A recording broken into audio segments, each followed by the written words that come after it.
Derrière chaque manuscrit se cache une histoire. C'est un fabuleux voyage que nous allons faire ensemble, un voyage dans le temps et un voyage sur les océans, avec cette formidable collection de portulans du XVIIe siècle. Les portulans sont en fait des cartes marines sur parchemin qui permettaient de connaître les différentes mers, les fonds, les abris maritimes et le découpage des côtes.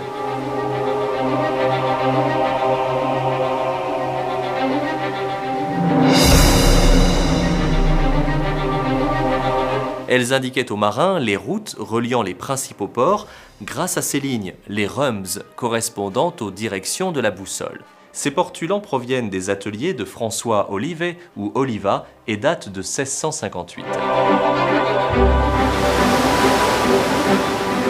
Célèbre famille qui s'illustra dans la réalisation de portulans et d'atlas marins, les Oliva étaient installés sur l'ensemble de la Méditerranée et François Oliva, lui, exerça à Marseille de 1644 à 1660.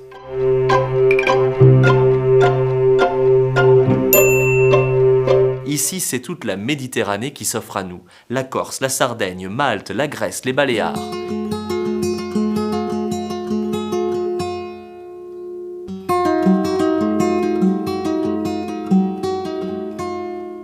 L'établissement de ces cartes nautiques était basé sur le mode de navigation du cabotage.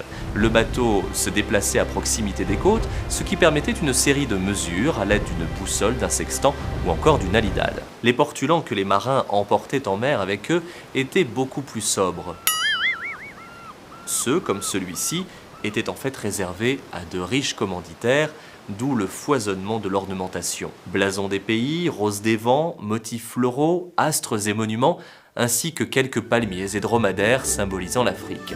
Par la richesse des décors, la précision des traits, l'usage délicat de la couleur rehaussée d'or, les portulans de François Oliva sont les témoignages d'une époque révolue. Ils nous font aujourd'hui rêver à une île mystérieuse qui cacherait un trésor.